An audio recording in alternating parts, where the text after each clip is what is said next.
let's welcome the Prime Minister to start the debate. Here.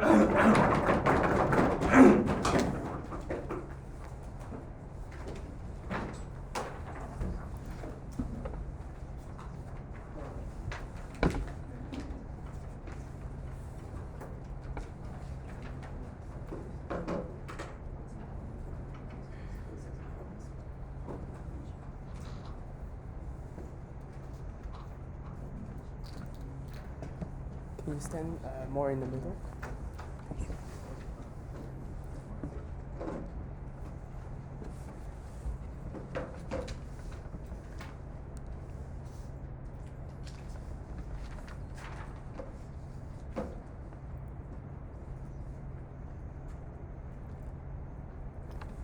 Preferred pronoun she, her. POS, please stand up.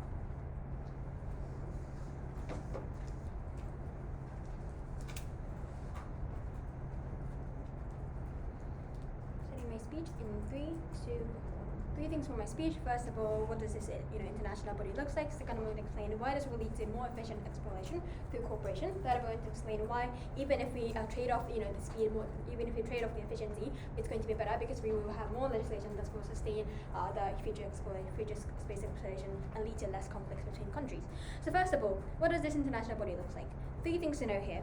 So first of all, I think each country's sovereign power within this kind of international organization is probably going to be symmetrical, right? I don't think it's going to be like cases like UN where certain countries have veto, because like in the status quo there's like already a huge backlash against like this UN system having veto. So I think like it's really unlikely that this international organization will have things like veto power. Plus, I think each country joining this body will probably have about the same power, at least on the legislative level, right? Second of all, I think like countries that would join this kind of body would be responsible of taking care of like their private companies, right? So I think like if the US enters in this international body, they would probably have the responsibility to ban with any kind of space exploration activities done by Tesla, for example, right? Third thing I'm going to note here is that I think like majority of the countries in the world would probably join this international body, and probably would not leave this international body because of 3 reasons, right? Because first of all countries envision the same goal, right? All countries want to know more about space. All countries want to know more about the space, and we want to have more access to the future resources that is sleeping in the space, right? Because of that, because every country wants to probably know more about space, I think they will probably join. But second of all, I think there's going to be like a prisoner dilemma effect coming here, right? Because if one country decides to leave, then that country would necessarily have to be competing against this whole other 100 other countries that are joining, right? I mean, that would probably be really worse situation for one country, right? Even if that one country had huge power, it probably cannot beat over the accumulation of this 100 other countries, right? And because these countries will fear that, no one would probably leave this international body anyways, right? Third of all, I think this is empirical too, right? For example, UN, there's many bunch of countries who's losing out because of the UN, but there's literally no country leaving off UN. I think no one would probably leave this international body in the first place, right? Okay then, moving on to the first again. Why this will lead to more efficient exploration, right? What does this status quo look like, right? In the first place, space exploration is highly related to their national pride because of historical reasons, right? The reason why space exploration even is initiated was the era of Cold War, right?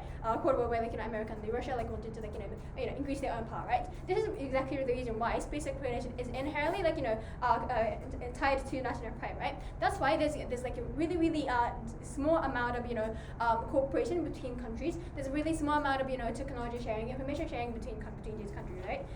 These countries, right? The second thing that's happening in the status quo is that private companies also don't have any incentive to cooperate with the state or cooperate with other countries, right? Because if they cooperate with the state, they necessarily have to give up certain amount of benefits to the state. They will probably won't be able to enjoy great amount of benefits, right? That's why they probably don't want to cooperate with the states. But also they also probably don't want to cooperate with the other companies because they want the first newcomer advantage, right? Third of all, I think there's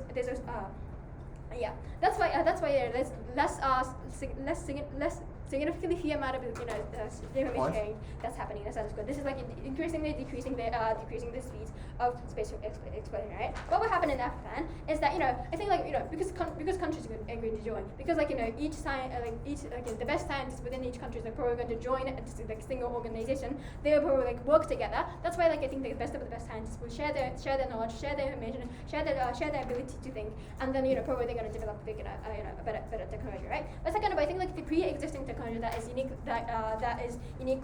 each country uniquely possesses are going to be shared as well, because in the outside world, unless this international body progresses, no country will be able to enjoy the benefits, right? That's why more countries would want to have would want to share there. It's an assumption that every country care about the space exploration. Investors invest SpaceX because they want higher stake prices, while your set house have even one investor. Sorry, I didn't understand the PR. I think my second speaker will deal on that. Okay, but then even if we don't have efficient explanation, why we still it? Because we will able to have more legislation, more safer environment to to proceed with the specific explanation, right? What will happen inside our paradigm is, first of all, there's going to be more more legislation, right? The reason for that is twofold. First of all, you necessarily have to meet up annually, or at least monthly, or at least annually, right? Because of this international organization. It's going to systemize this system of meeting up and then discussing what we'll do in the future, right? In the counterfactual, because there is no this kind of system to meet up regularly. There's basically no place to discuss the critical matters, right? In this side of paradigm, you can make excuse of not attending this kind of meeting, even if they were meeting because you can just say because there's no enforcement power, right? But second of all, I think inside our paradigm, parties will be willing to make more concessions, right? Because if you keep on claiming what you want to have, and if you never make any kind of concessions, you will be deemed as the one that is that is worsening of the entire world, right? You will be deemed as the one that is significantly slowing down the whole process of whole international endeavor, right? That will be significantly damages to the image of these countries, right? That's why I think there's going to be more concession happening. Second of all, I think there's going to be better enforcement as well, right? Because if you violate any kind of rules that is created within this kind of international organization, you will probably face sanctions, right? That's why you probably will have more incentive to stick to the rules, right? That's why I think there's going to be more legislation, and there's going to be more better enforcement. In the counterfactual, what's going to happen is that there's going to be less laws, poor enforcement, right? It probably looks like countries or private companies randomly exploiting the resources in the space. This will probably lead to future conflicts because in the future they will probably find out that this one country or this one state have been disproportionately gaining the huge amount of profit. This will probably also look like private companies emitting huge amount of debris into the space, and this would it's probably look like the debris is kind of collides with satellites in for example developing countries, and then developing countries infrastructure would significantly collapse, right? We will be able, inside our paradigm, we will probably able to solve and resolve massive amounts of these kind of negative impacts that will only occur inside our paradigm, right? So even if we lose on efficiency, we will probably run out of legislation. The main paradigm to propose. Thank you so much for the first speech. Now let's welcome the leader of opposition. Here.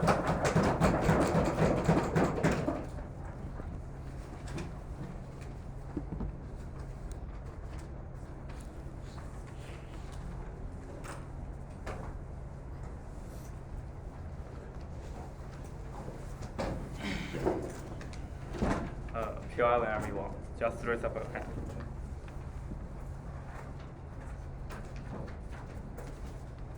Give me a second.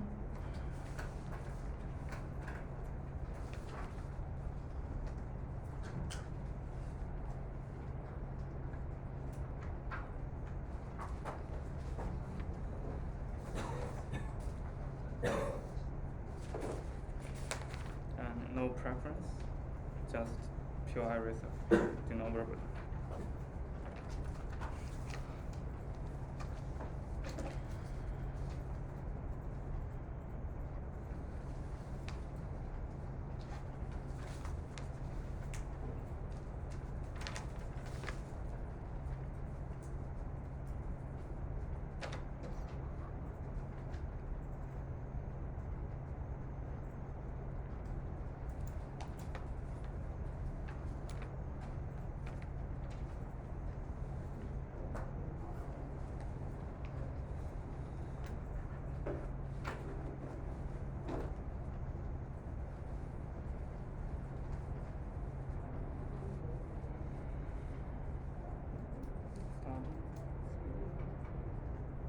whenever you're ready.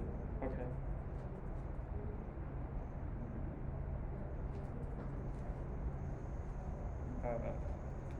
Sounding 3, 2, 1.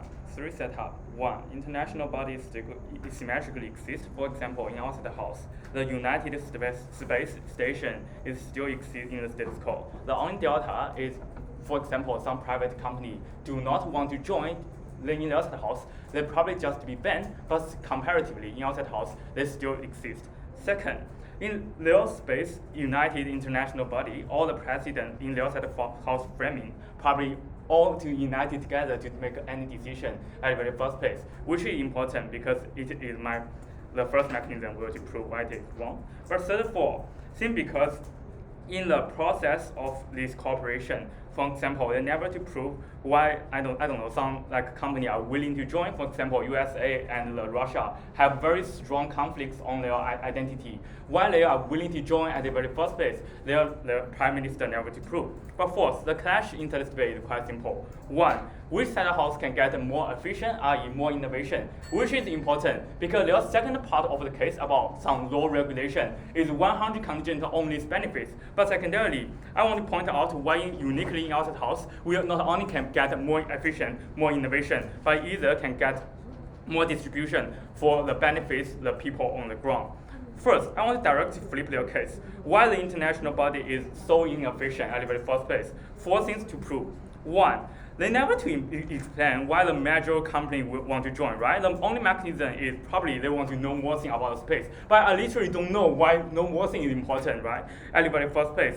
The counterfactual mechanism is like, a lot of the conflicts happen in the identity. For example, the China and the USA, right? Oftentimes those countries probably will just quit when they decide to make this united international body, which is important because the 3 major companies who do this space exploration, probably the USA, Russia, and China. I have no idea why those particular countries quit, what thing will happen, and why they can be more efficient because the funding is quite important.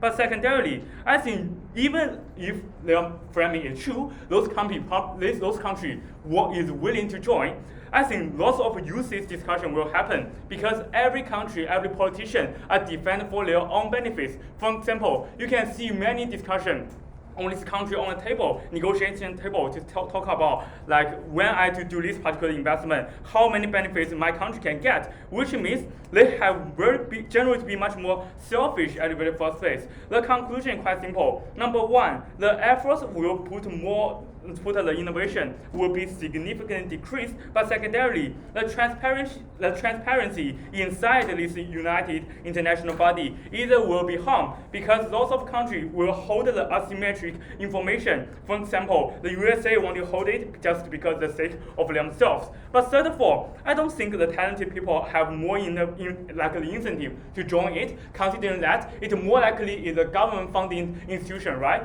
Why is the case? 1, because it is simply far away from your home, right? But secondarily, the incentive for you to get money harshly get decreased.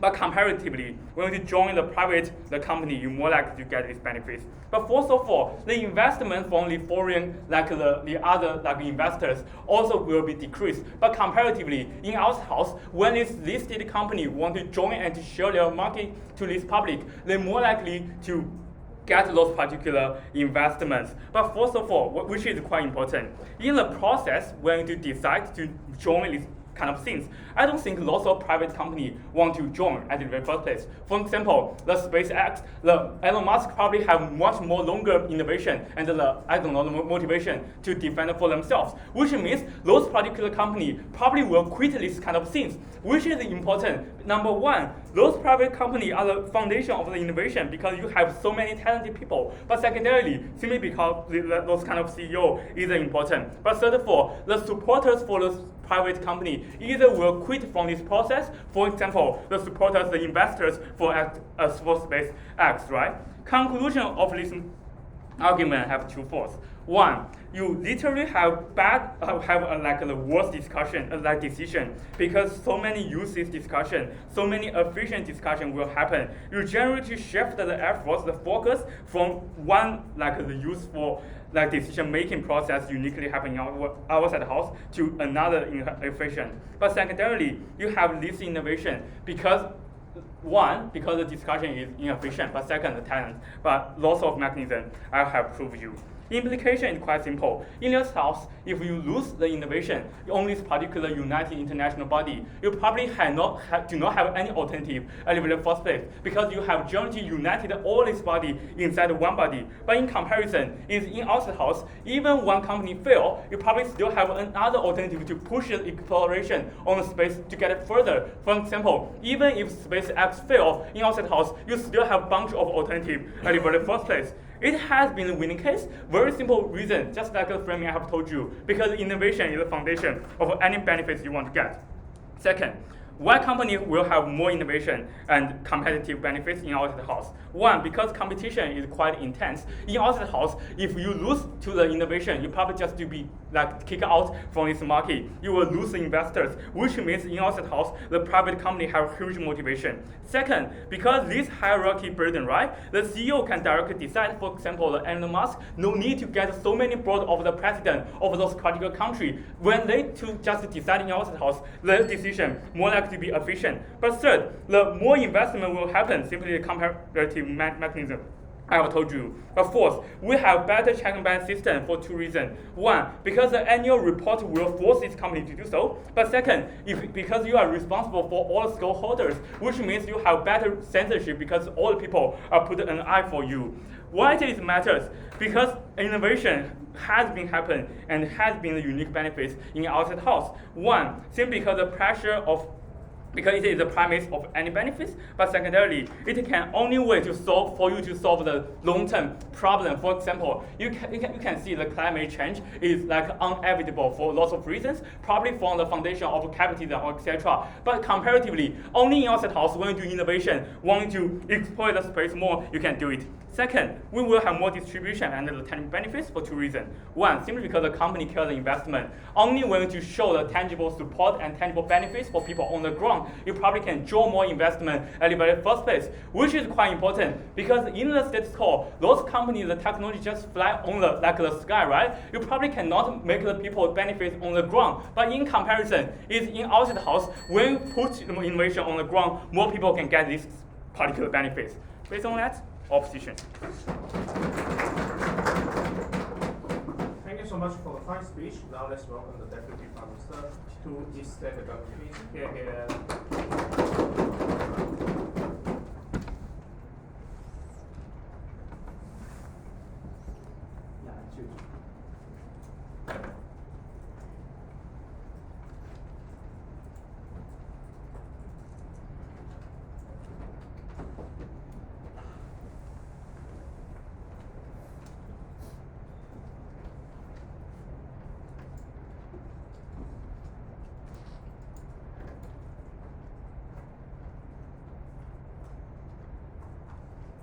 GPS.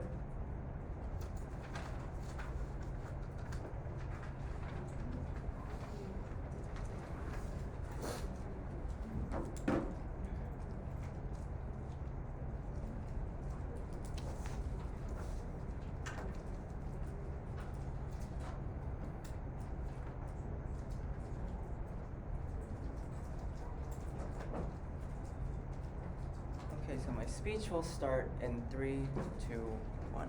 Two things in my speech. First, rebuttals and reconstructions, and secondly, I'd like to extend on a new material and why developing countries can actually benefit more from space exploration on our side of the house. So first, rebuttals and reconstructions. So first, I just want to make a very important clarification at the top of what our model will actually look like. I think it will basically come with two forms that directly engages with the points come from side opposition. First, I think it's going to be, I think that the resources or space exploration technology is only going to be exclusive to the countries that actually join this organization in the first place. What this means is that if you don't join this organization, you don't have those kind of those space seeing technology that you have on the ground, like scopes or those kind of things. And you also can't use the land, for example, to, for example, have more development on the ground, or you can't have access to the technology that comes from the countries that exist within these kind of organizations in the first place. So what I mean here is that if you actually decide to opt out of this kind of instances, for example, if Russia suddenly opts out, they won't have access to, for example, launching pads in developing countries, and this actually hinders the whole process of Russia actually doing space experiment in the first place, so it actually functions as a deterrent. Secondly, I think it's also going to be, once you actually make a concession to join this organization in the first place, there's going to be a give and take process in the first place. What this means is that in order to have access to other information or other technology from other countries, I think that there's going to be lots of peer pressure for you to actually give what kind of information you have at the best and actually have a give and take occurring in the first place, right? But we also say that there's also going to be lots of check and balance that still occurs on our side of the house. For example, if you do things like exploitation on the ground or like exploitation in space, I think a lot of countries are actually going to call you out, or could maybe have the chance of actually excluding you out of the organization in the first place, which also functions as a deterrent in the first place, right? So I think all the points that they try to talk about, like while countries are not going, or like countries or private companies are not going to join these organizations, or why exploitation or like inefficiency is still going to happen, actually is not going to be true, because at the moment that you as a private company do not decide not to join this organization in the first place, you can't benefit from all the resources, for example, like launching pads or technology that you can have on our side of the house. So I think it actually incentivizes more individuals to actually opt in this in the first place, because they can now have access to not only the technology of their country, but also advanced technology of, for example, Russia or lots of other countries that exist in the world in the first place. And also, it's not going to be as inefficient in the first place, and as they talk about. But we rather say that it's still okay if it's going to be inefficient to a certain extent. We'd rather bite the bullet and say that's very, very important because of the main point that we gave you in the first place. Because we can now create more universal laws regarding space, where we can actually enforce these laws on individuals to actually protect space or people on the ground in the first place. Why is that the case? I'd like to first explain why we're actually going to have more laws on our side of the house. We said the reason why in the current world, for example, there's no laws of, for example, space debris, less laws or small amount of laws regarding space debris or those kind of issues in space, is because of a collective action problem. For example, if you as a country, if you as a private organization suddenly say that, oh, we're trying to decrease, we'll make efforts to decrease space debris, for example, but other companies do not do that in the first place, you basically lose profit, or you actually lose in the competition in the first place, because other companies do not have to do that and can basically have much more development on the first place. That's why lots of private companies or even countries don't opt in this in the first place, even though they recognize it as an issue. I think a very great analogy is climate change in the first place, right? So what happens on our side of the house is that I think we can actually have, because we have more cooperation, and because we can basically unite on the same ideology of actually protecting space, and because all the organizations are going to be enforced to actually strive for the same common goal of actually achieving more space technology, I think it's much more easier to create these laws in the first place, because this collective action problem actually goes away in the first place. But I think it's much more easier to enforce these laws on individuals to begin with, right? Because of the check and balance mechanism that I also mentioned, you can be easily excluded, or you can easily be criticized if you do not do this. It can be easily criticized if you do not oblige to these laws that is created in these organizations. So what is the impacts that we talk about, and why do we say that laws are really, really important in the first place? We say that because it actually because things like space debris actually hinder space exploration in the future, right? Because currently in the world, there is actually a lot of space debris that exists, but the reason why more space debris occurring in the future is actually going to hinder space development. So even if you launch, for example, satellites or new technology in space, it can, once at the moment that it hits these space debris, it actually demolishes that satellite and actually hinders future space exploration in the first place, right? But not only that, we say it also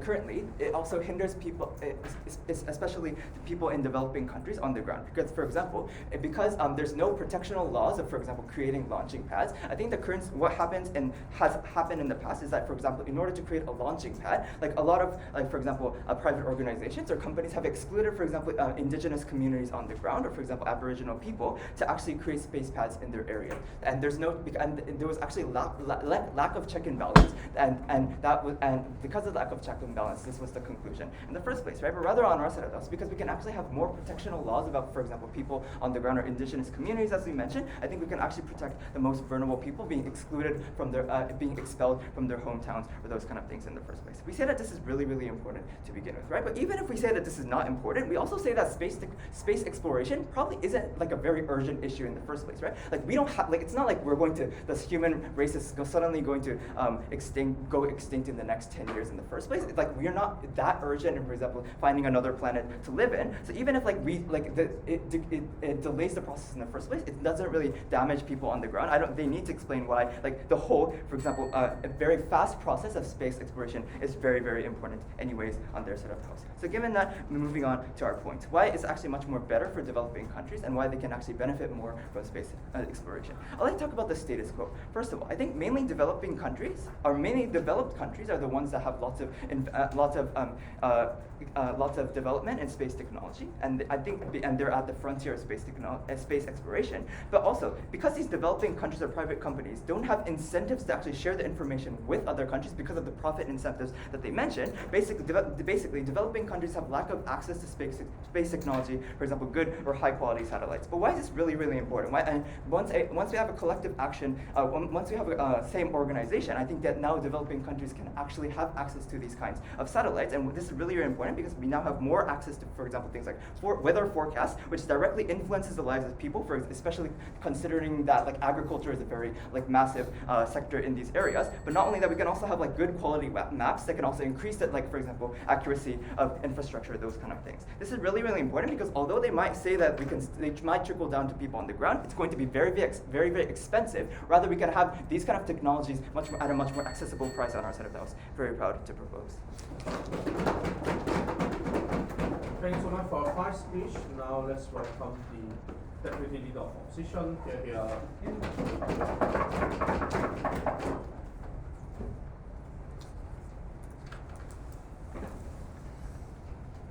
POI whenever you want.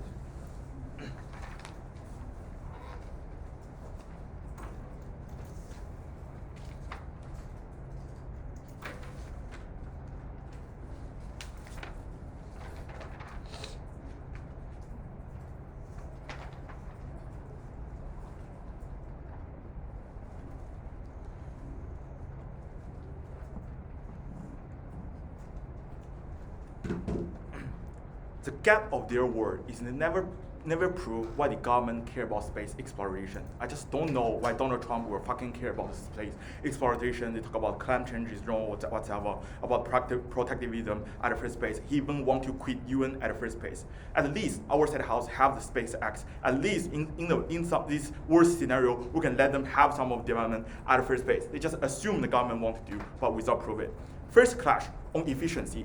The first response that we want to give is that they say all the countries have the same goal. That as an assumption, the priority of the Russia is to win the war, but not do space exploration. Why they will have an incentive to come into this international body to make a change? Secondly, we will use their own mechanism. They say they want national pride. That's the reason why they do space exploration. When the time you have international body, to what extent the national pride matters, which means significantly those governments, even if in on the scenario, want to do the space exploration like the India, like Russia at the first place, timing now all say, we don't want to do it. We just prioritize the war. We just want to don't have the competition with the USA. Their state house will significantly lose the resources.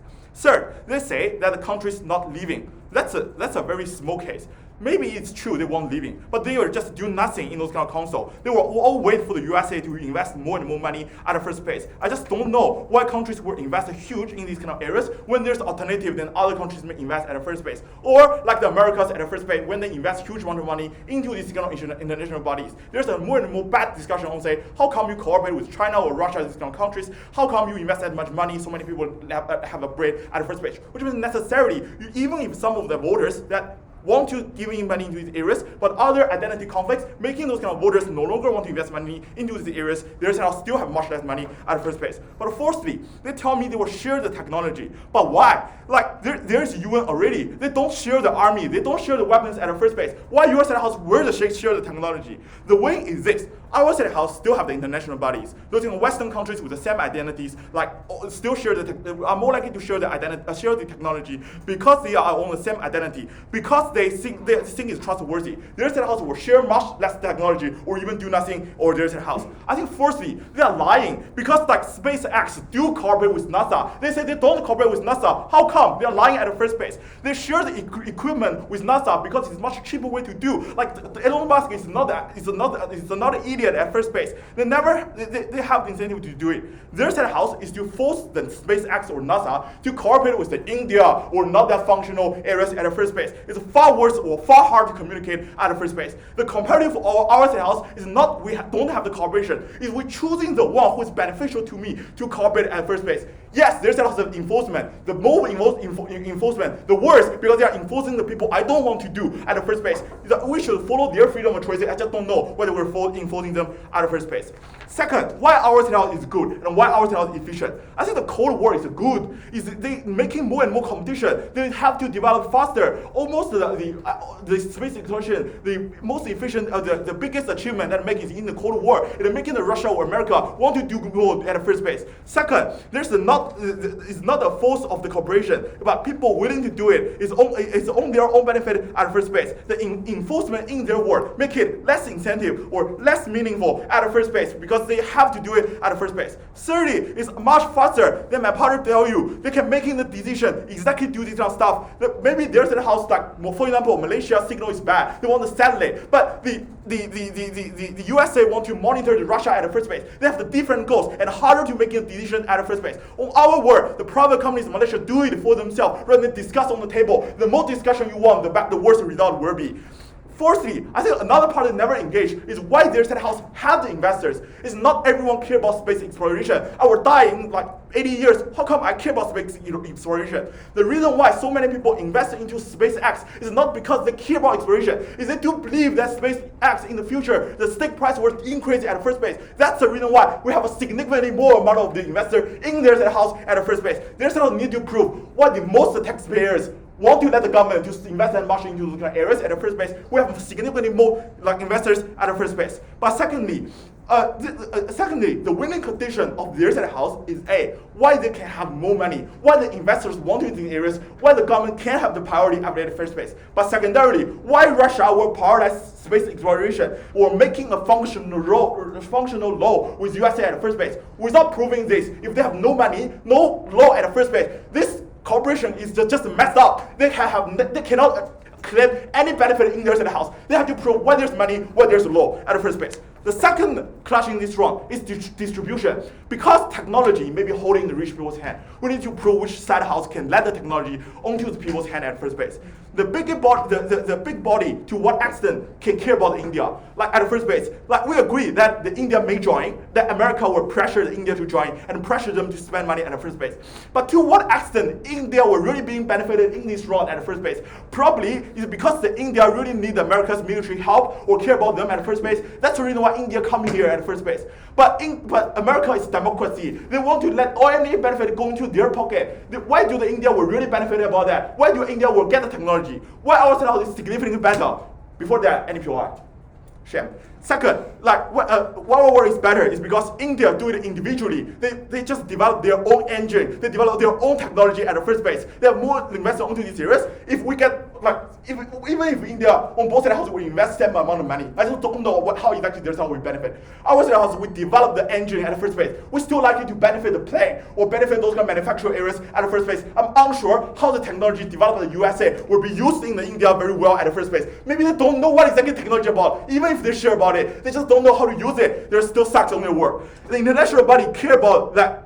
Then about how much the individual, how much this international body care about the individual. I think the easy analogy is that UN just like very hard to care about the Gaza people at the first place. I just don't know how the activity will care about them at the first place. The comparison of our house is because the private company have a lot. They have to have the competition. They have to include as many people as possible. That's the reason why SpaceX gives them, you have a dream, you can do a space talk with them at first place. That's the time the private companies care about individual, even if they're not that rich at the first place. We will say their side of the government sucks. It's because oftentimes it's controlled by the lobbying of the government, controlled by the rich people, or it will only benefit rich people. At least on one side of the private other governments have to get as many money as possible. We benefited them at the first place. They have the winning condition of their state house. You tell me how exactly the international body so fucking away in the America can benefit an individual. In the India, at least we have an India technology companies. At least we use this to benefit them. We have to win this round.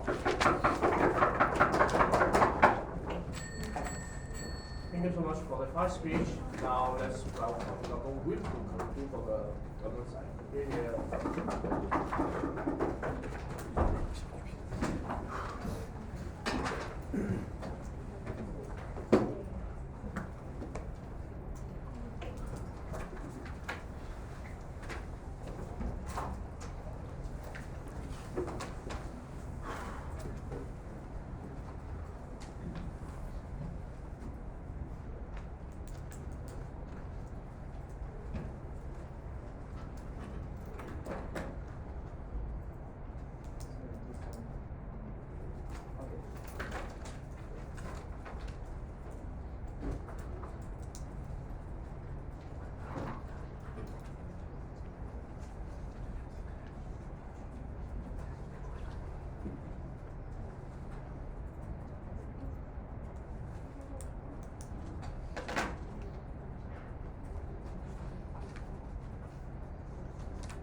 There are two flaws on their side of the house. First, absence of counterfactual. Second, lack of logical ring.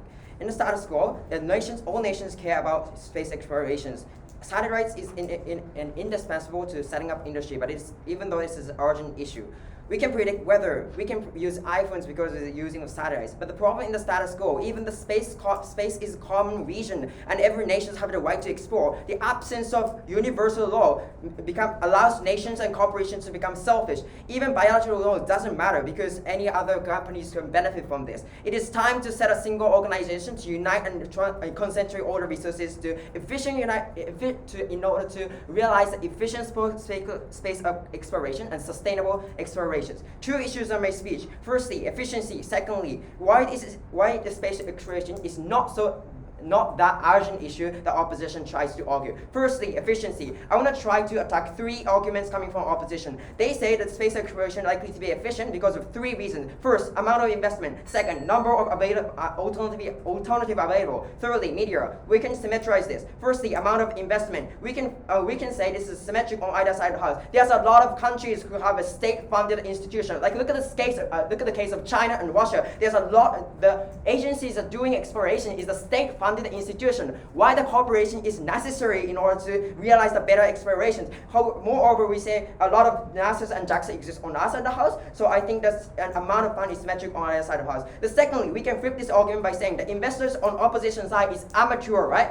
On our side of the house, we can start sophisticated investors. The reason why on their side of the house is that like people who invest is very amateur, is that people who are likely to be get affected by glorification of space explorations, but many corporations are in the status quo manifesting. Like SpaceX saying that this space exploration is a dream, and many amateur investors are rushed to invest a lot of money to this industry because even though they don't know much about space explorations, because the reputation stands as a whole, people are likely to invest a lot of money. Moreover, we say that private competition is profit seeker and short-termism. This means that many corporations rushes to become the first to launch a rocket and to explore, like for instance, Saturn or stuff like that. For those reasons, I think there's a lot, two problems that grew from this. First, lack of prospect. Second, investors are unlikely to think carefully about the investment. For those reasons, I think investments is likely to be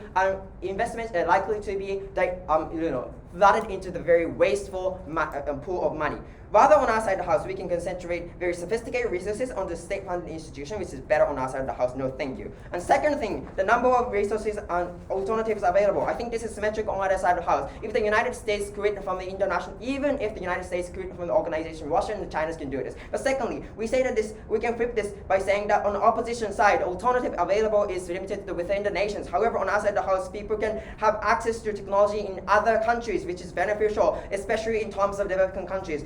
Thirdly, I'm going to flip this argument by saying that on the opposition side, many space industry is manipulated by the monopolized company like SpaceX. The only example that they use is a SpaceX, which is manipulated by, which is based on the very United States, right? On our side of the house, we can, make the numbers available larger on our side of the house. No, thank you. Okay, let's talk about on our side of the house, how do we facilitate technological transfer? I want to point out the problem of rebuttals on their side of the house. They rebutted to us by saying every nation is selfish, every nation have an incentive to, make the information untransparent. First problem is that this argument is contingent on the many institutions and countries not joining the institution. But secondly, there is no counterfactual, explanation of counterfactual. What we prove to you is threefold. Firstly, if you concentrate the resources onto the same place, we can realize a stable space explorations, right? So even if one company fails on their side of the house, if the space exploration go bankrupt, probably a lot of space exploration is likely to be stagnated. On our side of the house, we can outsource the resource and any technology to other countries. But secondly, I think there's a lot of demands from developing countries. The problem in the United Nations is that P5 have a lot of powers in terms of veto because United Nations tackle every problems around the globe. However, on our side of the house, we can this single organization only deals with space exploration, which the principle of which is the space is a common space, which is acknowledged by the United Nations. And because of these fundamentals, I think many nations are likely to cooperate with each other to become realize the better transparency. Moreover, no, thank you. The problem is on that side of the house is to be ignorant of the fact if you concentrate the resources, we can ensure that we have larger resources on our side of the house. On their side of the house, United States can get all the resources and only through their own explorations. However, United States now have access to any resources and profited and harvested by Russia and China and other Bangladesh and India and any other states. For those reasons, I think there's strong incentive for them to join an institution. But lastly, the incentive is clear, right? No, thank you. There's first speaker and second speaker already pointed out a lot of problems of collective actions, right? So. And they say many powerful countries are likely to withdraw from the institution. This is unlikely. United States and Russia and China is unlikely to withdraw from this institution. The reason for this, if you withdraw from the institution, you lose the competition, right? Because if the Russia withdraw from the institution, what Russia has to fight against is that not only the United States, but not United States plus the other countries, right? So I think that one versus multiple countries. For those incentives, Russia is unlikely to withdraw from the institution. There's strong incentive to stick to the institutions. Lastly, they need to prove, even if the efficiency is realized on their side of the house, why decision making made by only agency is better on their side of the house. We say, well, space exploration is not so urgent issue in the first place. Careful discussion is necessary in order to realize a sustainable development. The reason for this is a developing country in the status quo is so independent of developed countries. They say Malaysia and India can become independent on their side of the house. It's untrue. Look at the very facts, right? Malaysia cannot become independent without the realization of any technology given from China, right? Many satellites are launched, but many satellites are developed and created only in China, and many developing nations are using these satellites and landing satellites to launch. And this is unlikely that on their side of the house they can be independent. We only through technological transfer that they can realize change. We say that satellites and any technology is imperative in order especially for the developing countries to create a better infrastructure. They can predict weather stuff, right? For those reasons, I think the people who are on the ground will save. More of these reasons, we are so proud to propose. Thanks so much for that speech. Now let's welcome opposition whip.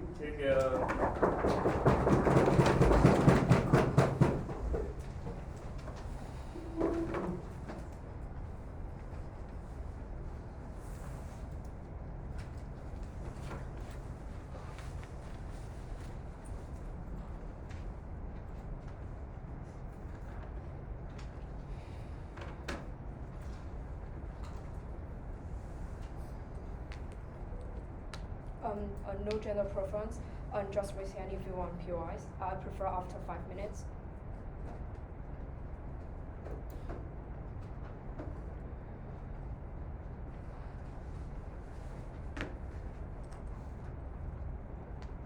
Okay.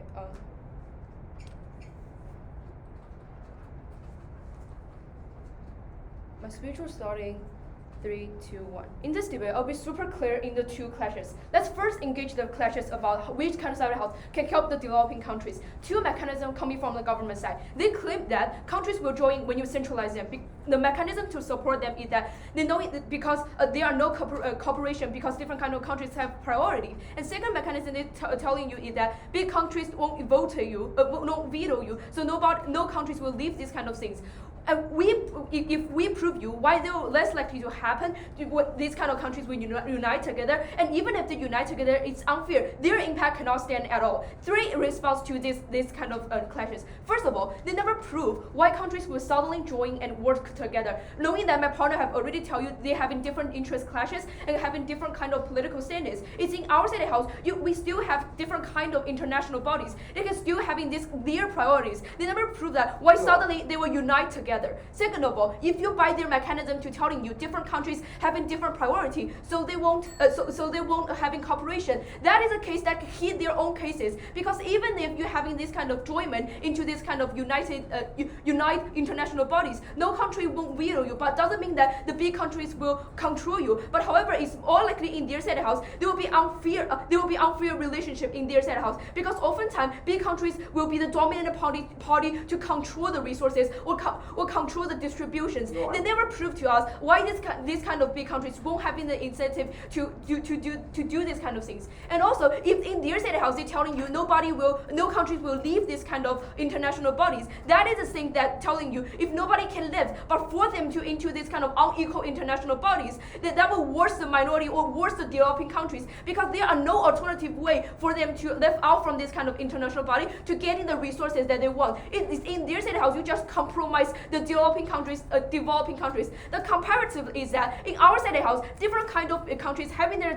priority, they having this kind of international bodies. But what is most unique is that you're having private companies to give it more bargaining power and giving more choices for the developing country. That is that you can attract different kind of investment. Like my first speaker has already telling you why in our state house they're more likely to attract this kind of investment and to cooperate with this kind of private companies to help in the developing countries. Not in their state house, they only have to compromise by this kind of big powerful countries. And even if they're talking about laws stating this kind of legislations, but however it's not ideally portrayed in their state house under this kind of legislations. They will be ideally fair because at least these kind of developing countries not receiving any tangible help or tangible resources. The third response is that government never proved you why this kind of centralized international bodies will share these kind of technologies. They just ideally portray you when they centralize together, they will distribute very, very fairly. Three responses to tell you why their mechanism falls. First of all, it's oftentimes big countries when they share these kind of resources, it's oftentimes the powerful country, for example, the USA or Russia, will provide this kind of resources. That meaning that when these kind of countries provide large amount of resources, they having more bargaining power into this kind of international body. They will provide them unequal relationship to force the developing countries. Second of all, it's oftentimes a partner telling you there are a long time or the long discussion during this kind of international body, meaning that they are not providing enough resources that every country will want. But however, also in their state house, the resources will be very, very general, cannot target to every countries that they need. It cannot target to their agencies. And lastly, it's oftentimes they are wasting a lot of time onto the discussion of this kind of legislation. They never push for a tangible help, tangible changes, or tangible achievements for every kind of countries. Or all of the impact will be very, very marginal. Lastly, let's respond to the clashes about the legislations. They're talking about the legislation under 3 points. First of all, because of the same goal and check and balance, there will be no collective actions, which we think this is a main point that they push forward. Let's having three response to tackle their mechanism about collective actions. First of all, it oftentimes looks like different countries having different kind of goal and priorities. And if you agree on their Senate House, this kind of legislation is not the same goal, because in our Senate House, we're telling you maximize the resources resources, giving people the efficiency, it is the same goal that you not only can unite the companies, but also unite the countries. It's not in their city house, using this kind of same goal and check and balance, they will suddenly, the collective action will disappear. And in our city house, we agree that there will be somehow having collective actions, but we think that the most important thing is not focus on collective actions. It's more focused on how you can maximize the resources, how you can attract different kind of investment. Thus, you can lead to the tangible pushes in this kind of debate. And also, the check and balance mechanism is not important because never prove us why this is a tipping point that can solve this kind of legislation resource issues, and they never prove us why check and balance is the most important. However, check and balance is not mutually exclude from this kind of debate. Thirdly, the premise of the future exploration they claim about in their impact, they're telling you that laws can be an enforcement to hinder the space. But however, knowing that the premise of future exploration is you have enough capital, you have enough resources, you have enough efficiency to maximize your resources, how enforcement will unite countries together at the first place, the likelihood fall in their set house. Second of all, how you unite them together can push forward these kind of things when you just doing the enforcement to every kind of countries. They cannot stand the enforcement on developing countries and also claim that they want to benefit them. It is so contradictory in their state house. They must do the trade-off. And lastly, we're telling you countries have incentive because only private companies have the incentive to distribute the money and expand the resources. Lastly, let's do the trade-off. Why efficiency is much more important than their state house. No engagement from them. 3 winning metrics. First of all, likelihood. It's in our state house. It's much more easier to attract different kind of classes people to doing the investment because you're having cheap project, and you're also having a very expensive project. Second of all, it's in our set house. People having more engagement into this kind of space explorations. The scale of the investment is much more larger in our set house compared to their only mechanism to telling you state funding. First of all, how you can unite different kind of state fundings. Second of all, the state funding is very, very uncertain because the state funding have to distribute their resources to other kind of issues. Why the space exploration is the only thing that the state funding want to focus on. In our state house, people's investment and different classes of people's investment is much more certain, it's much more likely to happen. Secondly, urgency. It's in our state house, these kind of companies can react immediately, don't need time to doing this kind of programs. It's only in our state house, countries will giving tangible helps. It's giving them urgency. It's in our state house, only if you're giving them tangible improvement and tangible help to telling you can use the resources. That leads to the agency, that leads to the urgency. It's only in our state house, the urgency and the agency can help in the developing countries people. There are no irreversible harm in our state house. For other reason, efficiency is the most important and the win over all of their legislation clashes. Thank you very much for the first speech. Now let's welcome Bob reply here. Sorry, wait a second. The prop term is contradictory. The first prop tell me efficiency is important, space exploration is important. The third prop tell me that more investment is irrational. What prop dot want at the first place? Wanting to be faster or slower, I'm not sure about that. Judge, this is important, and their impact is clash with each other, which means you shouldn't credit all of them. Second, first clash of efficiency of the law. Maybe their state house can claim there's a universal laws like UN at the first place, but I'm still unsure why countries will follow it or how much deterrence they can have on their state house. Israel didn't give a shit on the UN's law at the first place. They never proved why this kind of law have the deterrence or make a change on the status quo. But second, we will also have the law, have the international body, but just with more identity or those people who want to cooperate. Well, it's much more easier for our state house of the law to follow it at the first place. Their state house never engaged on this kind of counterfactual war. While the current international bodies is not enough, they're all based on their freedom rather than based on their state house enforcement at first place. I really still don't know why their state house when the Russia cooperated with the USA. A, how they come out with a good law. B, why the Russia will follow the USA or the USA law at first place. Second clash on the efficiency of the development. Their world only can succeed in an ideal world that everything can cooperate well. Government want to do invest at the first place. This is super ideal at the first place and never engage on the worst case on their state house. At least on our state house, no matter in both worst case or worst case, we always have the SpaceX, we always have far more efficiency on their world. We win in their both scenario at first place. we agree that China do invest or do the status fund already. As PM tells me, it's national pride. They still don't tell me how much China will do in this kind of big body. I'm unsure I'm unsure about it because oftentimes you are corporate, you no longer can prove that China is good when they invest a lot of money at the first place. Probably those kind of state funds will also decrease on their state house.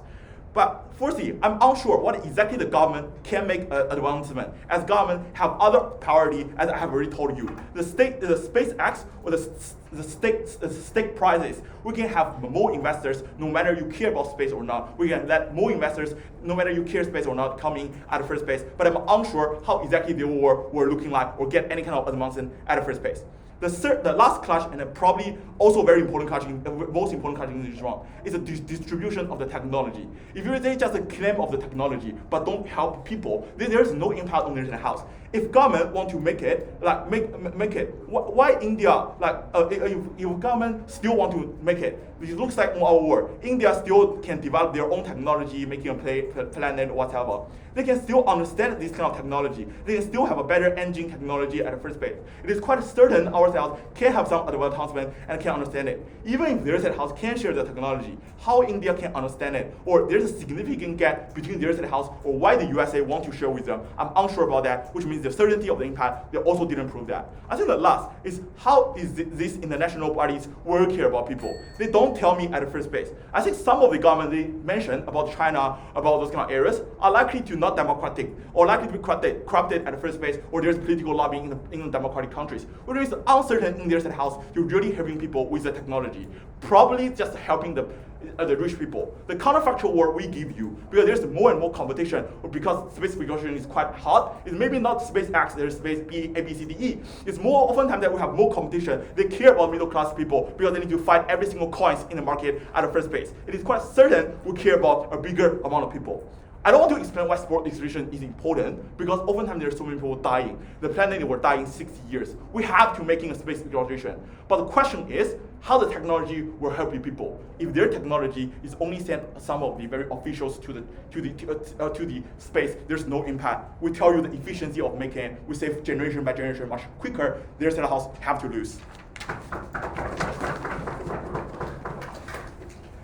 Thank you so much for the first speech. Now let's welcome the government speaker to give a bias justification to the government and also end the debate. Here again.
So my speech will start in 3, 2, 1. In a world where we already have lots of satellites and we can understand our space to a decent extent already, I think that side government, side opposition, needed to prove why that additional space exploration, or at least urgent space exploration, is going to be so important in the first place. At the point that they actually never proved that in any of their speeches, I mean, rather that we said that even if it comes at the, even if space exploration or further space exploration comes at the,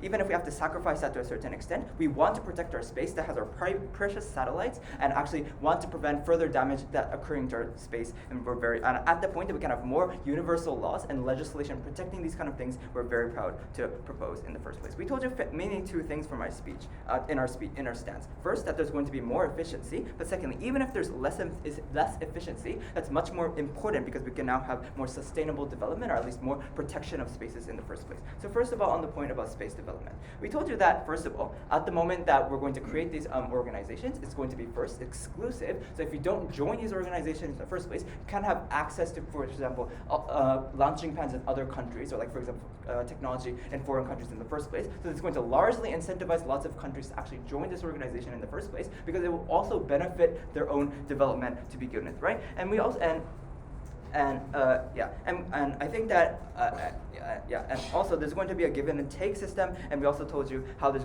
also going to be a check and balance system that occurs on our set of tasks. We said it's going to be much more efficient because not only like development within countries, we can also have access to other technology from other countries that can also directly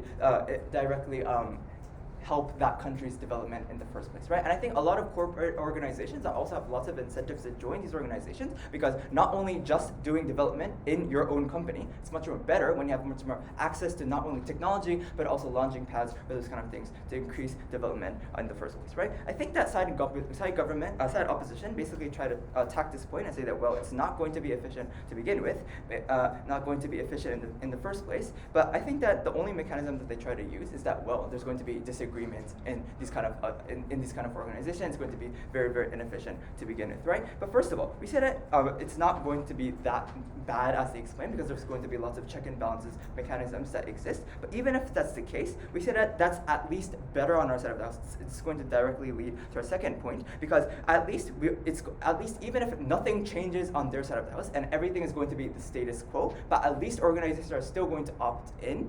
That's at least better, because we can still have the additional developing laws on our side of the house. Even if technology is same, we have additional laws, which is much more important anyways. So what is the law?